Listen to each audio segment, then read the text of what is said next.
신천지의 사악한 포교 방법과 그에 대한 대응책. 본 글은 고상석 형제님이 네이버 블로그에 기고한 글을 약간 편집 추가 보완 수정해서 영상 제작하게 되었습니다. 인용된 성경 구절은 한글 킹 제임스 성경입니다.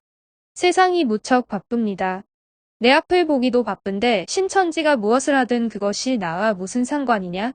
저도 신학을 공부하는 중에도 신천지에 눈을 돌릴 시간이 없었습니다.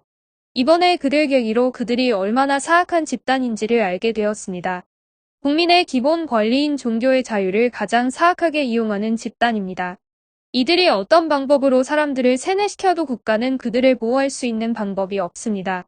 또한 그들은 국가의 모든 제도를 사악하게 이용합니다.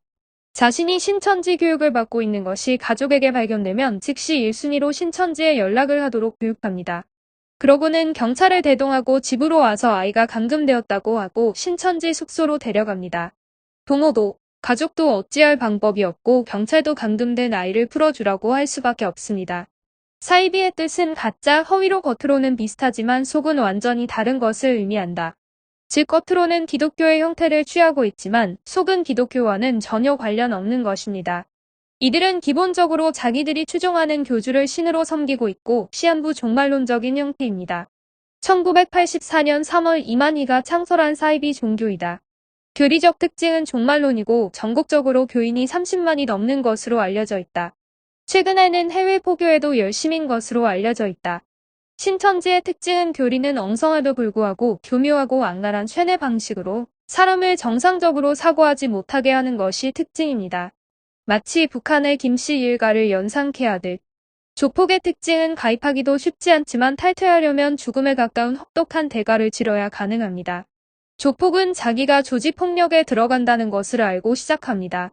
그러나 신천지는 자기가 성경을 공부한다고 생각하다가 빠져나올 수 없는 늪으로 들어가는 것입니다. 신천지는 아무나 원한다고 해서 일반 교회처럼 출석시키고 가입시켜주는 것이 아닙니다. 먼저 전국에 나누어져 있는 비밀 성경 공부 학원에서 일주일에 4번 월화 목금, 하루 3시간씩 7개월을 교육받고 시험에 합격해야 즉 세뇌된 자들만이 들어갈 수 있습니다. 그들은 학교 이름을 제자훈련, 비전센터, 힐링센터, 어머니학교, 아버지학교 등등 기존 교회에서 사용하는 용어를 그냥 사용하여 일반 교회에서 운영하는 것으로 생각하게 만듭니다. 신천지의 포교 방식은 아무나 불특정 다수를 대상으로 하지 않습니다. 그들은 포섭할 대상이 정해지면 그 포섭 대상에 대해 사전에 물밑 조사해 취향, 성격, 직업, 진로, 고민, 인간관계 등을 파악한 뒤 그에 맞는 전략을 사전에 짜고 이를 연기할 수 있는 사람을 신천지 내에서 차출해 포교 대상을 계획적으로 접근하는 방법을 쓰기 때문에 예를 들어 상대의 프로파일을 여성, 공학도, 어머니와 관계 나쁨 등으로 결론 내렸으면 남성, 공학도, 포용력이 높은 사람이란 느낌으로 가장 적합한 사람을 차출해 포교 대상과 천천히 친밀도를 높인 뒤 신천지로 입문시키는 것이다. 신천지 교인의 3분의 1 이상이 20대 혹은 30대 청년들이며 대부분이 교회에 잘 나가는 모태신앙, 성가대, 교사, 반주자였던 사람들이 많습니다. 성경에 갈급한 마음이 있다 보니 빠지게 됩니다. 교인이 24만 명이라는 것은 7개월 세뇌 교육 졸업자가 24만이라는 것이다. 매월 한 달에 2,000명씩 졸업하며 1년이면 2만여 명 이상이 증가하는 것입니다. 신천지가 치명적인 것은 교육을 다 받을 때까지, 즉 완전히 미쳐 세뇌된 다음에 신천지인 줄 안다는 것이다. 그럼 그 다음에는 못 빠져나온다는 것입니다. 사이비의 가장 큰 특징은 교인들로부터 돈을 갈취한다는 것이다. 실제로 매월 100명 이상 포교하지 못할 시 30만 원씩 1인당 돈을 뜯어내는 것으로 알려져 있다. 아래는 아테네 사람들이 알지 못해서 섬기는 그 대상에 대해 바울이 이렇게 설명했습니다. 세상과 그 안에 있는 만물을 지으신 하나님은 하늘과 땅의 주시니 그분은 사람의 손으로 만든 성전들에는 계시지 아니하시며 또한 무슨 필요한 것이 있는 것처럼 사람의 손으로 섬김을 받아야 되는 것도 아니시니 이는 그분이 만민에게 생명과 헛과 만물을 주심이라. 만물을 지으신 분이 뭐가 부족해서 당신 보고 돈을 가져오라고 하시겠는가. 그들의 주장대로 이만희가 하나님이라면 하늘과 땅을 지으신 분이 무엇이 부족해서 불쌍한 사람에게서 돈을 거두겠습니까? 포교자가 등급을 매기는 기준이다. 하가 많이 나오면 자격 미달로 포섭하지 않는다. 장애인, 노약자가 이에 해당된다. 포교 대상의 경제력이 포섭 여부의 중요한 조건이 된다는 것부터 신천지의 의도가 금전 착취 목적임을 알 수 있다. 세뇌는 영어로 브레인워시로 뇌를 씻어내는 것이다. 즉 강제로 어떤 사상이나 믿음, 체계 등을 상대의 의사와 상관없이 주입하는 것을 의미한다. 특히 거짓 종교, 거짓 교회, 거짓 목사 등을 양산해서 수많은 죄인을 한꺼번에 지옥으로 쓸어 넣고 있는데 사탄은 이를 통해 상당한 효과를 보았고 지금도 마찬가지이다. 그중 하나가 바로 이만희가 교주로 있는 신천지 예수교 증거 장막 성전이다. 예수님은 처음 오셔서 누구에게 교육받거나 사사받지 않았다. 아기가 자라매 영안에서 강건해지고 지혜가 충만하며 라고 요한복음 2장 40절에 기록되어 있다. 왜냐하면 예수님은 태어나실 때부터 하나님이셨기 때문이다. 성경은 그리스도께서 다시 오신다고 약속하셨다. 또한 그 오시는 방법에 대해서 구체적이고 정확하게 기록하고 있다. 사도행전 1장 11절에 말하기를 너희 갈릴리 사람들아 어찌하여 너희는 하늘을 쳐다보고 서 있느냐 너희를 떠나 하늘로 들려 올라가신 바로 이 예수는 너희가 하늘로 가심을 본 그대로 오시리라 고하더라. 이 방법으로 오지 않은 자들은 모두 가짜인 것이다.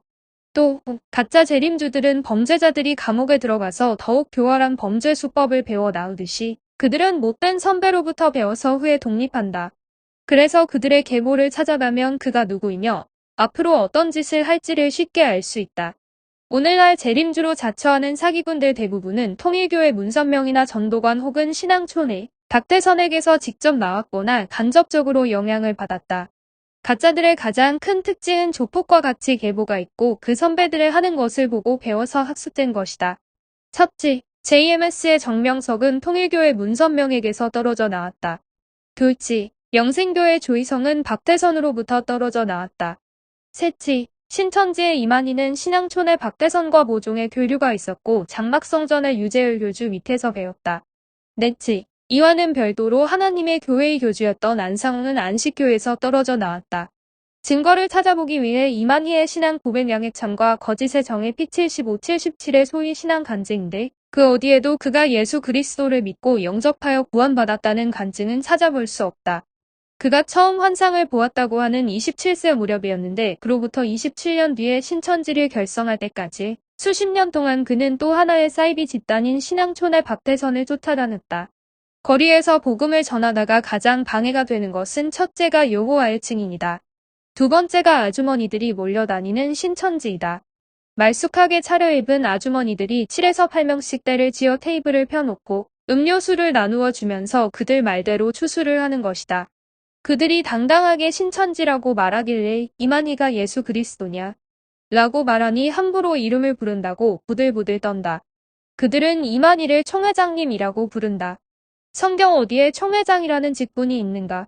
이 얼마나 무지한 발상인가? 신천지 교인들은 부끄러운 줄 알아야 한다. 한마디 더 당신들은 14만 4천에 들어간다고 하는데 성경에 그것은 유대인에 해당하는 말인지 모르는가? 그리고 그 14만 4천 환난 성도는 지금 교회 시대에 적용되는 게 아니며 구원받은 그리스도인은 환란 시대에 들어가지 않는 건 모르는가? 14만 4천은 1800년대에 여호와의 증인이 써먹던 수법인 것은 알란가? 모르면 무당이나 점쟁이한테 가서라도 물어보던가. 신천지에서는 이만희를 보혜사 성령, 인을 치는 천사, 어린 양, 이기는 자, 이 시대의 구원자, 예수님께서 보내신 사자, 약속의 목자 등으로 부르며 자신을 재림주로 자처한다. 유대인 방식으로 한다면 돌로 쳐서 죽여야 한다. 2000년 전에 예수 그리스도가 요한복음 10장 30절에서 나와 내 아버지는 하나니라 고했을 때 유대인들이 돌로 쳐서 죽이려고 하였다. 유대인들은 결국 그를 십자가에 못 박았고 성경대로 예루살렘은 AD 70년에 멸망하여 돌 위에 돌 하나도 남지 않게 되었다. 1875년간을 나라 없이 세계를 요랑하다가 심지어 히틀러에게 600만이 학살되고는 1948년에 예루살렘에 국가를 세웠다. 그러나 아직도 그들은 구약만 가진 반쪽짜리 성경이고 아직도 예수 그리스도가 누구인지 모른다. 환란성도 14만 4천은 이 말 안 듣는 유대인을 대상으로 지금이 아니고 미래에 있을 일을 말씀하신 것이다. 구원받은 그리스도인은 휴거로 이어지기 때문에 여기에 해당되지 않는다. 이들의 포교의 공통점은 처음부터 자신이 누구라고 밝히지 않는다. 먼저 세뇌를 시킨 후에 도망갈 수 없는 입장을 만든 후에 자기들을 밝힌다. 이것을 제일 잘하는 것이 공산주의자들이고 특히 김일성이 그랬다. 성경을 모르고 특히 변개되지 않은 한글 킹제임스 성경으로 성경을 체계적으로 공부하지 않으면 이렇게 되는 것이다. 한글 킹제임스 성경은 모든 사이비로부터 당신을 지켜줄 것이다. 모든 사이비 교주들이 무서워하며 벌벌 떠는 성경이 한글 킹제임스 성경임을 알아야 한다. 신천지 교인들을 만나면 저는 한글 킹제임스 성경만 사용합니다. 라고 말하면 모두 도망갈 것이다. 그들은 죽었다 깨어나도 한글 킹제임스 성경으로 포교하지 못할 것이다. 당신의 손에는 그 성경이 있는가?